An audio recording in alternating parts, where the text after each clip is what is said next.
Fala galerinha, vamos lá. Bom dia, boa tarde, boa noite, dependendo do horário que você esteja vendo esse conteúdo.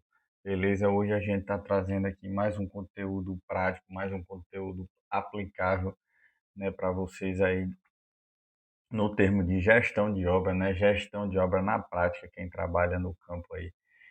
Esse vídeo vai estar agregando muito aí para vocês, beleza? E trazendo resultados, que é o que todos nós trabalhamos e desejamos crescer, almejamos, né? Então, o vídeo de hoje a gente tem como tema aqui como planejar uma obra antes de começar, né? Um passo a passo prático aqui, passos simples e práticos e extremamente aplicáveis que você vai estar agregando aí, você vai estar incluindo no seu dia a dia, no seu dia a dia não, nas suas obras, né, para obter resultados, né? A gente sabe que uma das fases mais importantes das obras aí, se você deseja ter resultado, é o planejamento, né? Então hoje a gente vai estar trazendo aqui um passo a passo prático de pontos e atitudes simples que você vai estar executando aí, né? Um passo a passo simples que vocês estarem executando aí no seu dia a dia e organizando, planejando a sua obra antes mesmo dela começar, né? No planejamento antes de começar, para estar melhorando e aprimorando seus resultados. E é como eu te disse, simples, passo a passo, simples e prático e o mais importante de tudo, aplicáveis, né, para estar agregando aí resultado e valor nas obras, nos empreendimentos de vocês, beleza? Então vamos lá. Então, como a gente sabe, galera, a maioria dos problemas de obra começa antes mesmo da primeira pá de areia ser mexida, né? A falta de planejamento é o que faz você perder o prazo, dinheiro e respeito, né? Então, como abordei aí na nossa introdução, o planejamento é uma das fases mais importantes da obra, vai se dizer, né? E nesse vídeo eu vou te mostrar como planejar uma obra antes de começar, né? De um jeito simples e prático, beleza? Então vamos lá. Aqui a gente vai estar dividindo esse planejamento prático em três etapas, né? A etapa número um vai ser o levantamento de informações. A etapa número dois é o cronograma e a ordem e a ordem do serviço, beleza? E a etapa três são os materiais e fornecedores críticos, beleza? Então vamos lá. Nessa etapa um do levantamento de informações, onde é que a gente entra aqui? Antes de qualquer coisa, você precisa entender o projeto, o terreno e as interferências, né, do empreendimento que você está começando ali. Então, às vezes, você tem um memorial descritivo, é interessante você ler, né? É muito mais, é tão interessante quanto isso, tão importante quanto isso, você visitar o terreno, você visitar a sua obra antes mesmo dela começar, entender ali a característica do solo, beleza? Ver as restrições, questão de acesso, né? Quais são as limitações que eu tenho aqui. Então é muito importante você estar visitando, você estar indo no campo. Se você tem um memorial descritivo, beleza. Se você não tem, mesmo você tendo, na verdade, um memorial descritivo, é interessante você ir ao campo e fazer essas análises, essa análise básica aí, né, de solo, de interferência, de acesso, né? Enfim, é de suma importância você estar levantando essas informações aí, né, necessárias aí para você ter um entendimento geral, um panorama geral da obra aí, né? Qual o caminho que você vai estar seguindo. Então é nessa hora que você descobre os problemas que vão estar te atrasando lá na frente, né? Seja um acesso que você não faz, que não ficou bacana, seja às vezes você planejou fazer a fundação de um jeito e o solo não te permite, você vai ter que fazer alguma adequação, entendeu? Então esse levantamento de informações aí é uma das etapas mais importantes, beleza? Então, na etapa número 2 a gente tem aqui o cronograma e a ordem de serviço, né?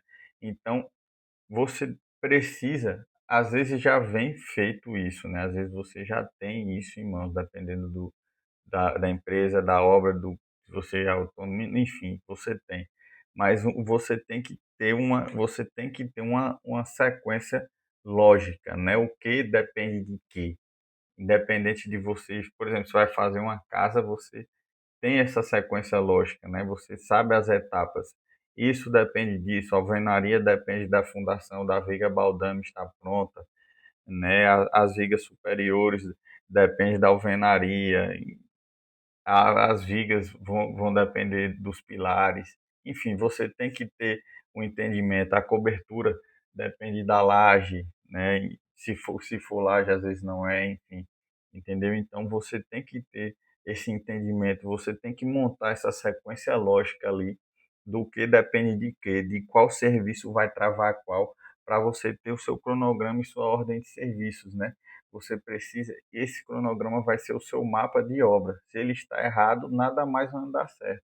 Então você precisa entender dos passos, da sequência de serviços que você tem em mão e até mesmo fazer uma estimativa para esse serviço, quanto tempo cada um vai durar, quanto tempo eu vou levar para me fazer a fundação. Não precisa ser um número específico, né? Com o tempo, com experiência, você vai ter valores mais precisos, vai ter números mais precisos.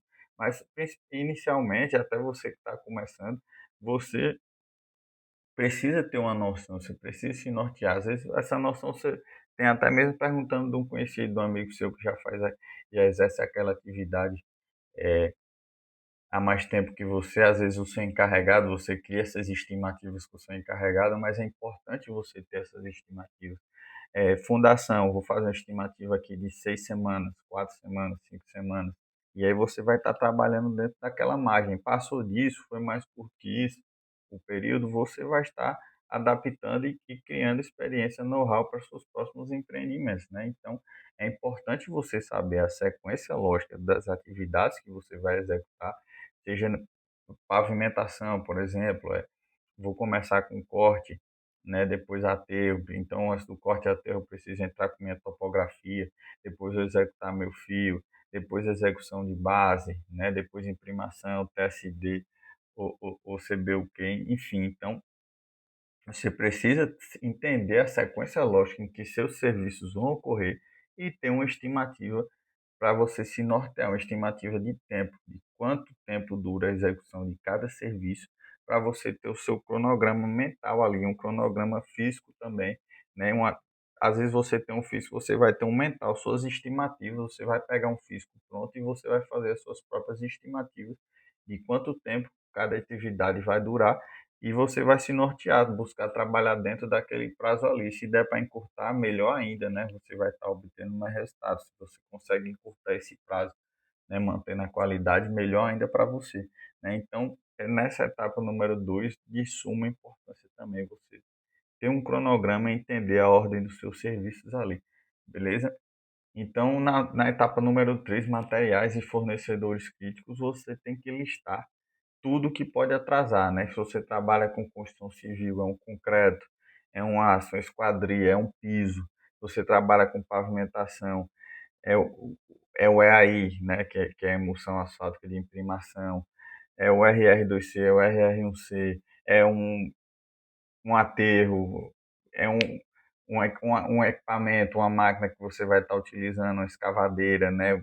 Prazo, você precisa ver com os fornecedores quem tem, qual o valor, quando é que pode entregar, se você vai precisar daquele equipamento. Então você precisa ter essa lista, né, com tudo ali que é essencial para a sua obra, que é vital para o andamento da sua obra, né? Então você precisa ter essa lista dos materiais, equipamentos e fornecedores que são vitais para o desenvolvimento da sua obra. Você precisa listar de antes e já ter ali valores, né, prazo de entrega. Você já precisa deixar isso mapeado, porque isso vai ser vital. E uma dessas coisas atrasar vai atrasar completamente o desenvolvimento da sua obra. Então é importante você ter essa lista, você ter isso com você para obter resultados. Então, galera, essas são 3 etapas vitais, né? São 3 etapas essenciais para o desenvolvimento da sua obra. É o levantamento de informações, é o cronograma e a ordem de serviço, e são os materiais e fornecedores críticos, né? Você tem que ter isso muito bem amarrado, isso muito bem estruturado para a sua obra ter resultados, né? Isso aí vai se dizer. Então é isso, galera. O engenheiro que planeja bem a obra começa com vantagem, né? Isso aí vai sem dizer. Se você tem tudo bem amarrado ali, você sai à frente que todos os seus concorrentes, beleza? Então, no meu curso eu te ensino a montar esse planejamento completo com checklist e ferramentas que eu uso no campo, beleza? O link está na descrição. Clica, vem conferir, a gente está aqui para agregar E a gente está aqui para trazer os resultados que todos nós almejamos nessa área. Beleza, galera? Então, no vídeo de hoje é isso. Aguardo vocês na próxima aula. Valeu!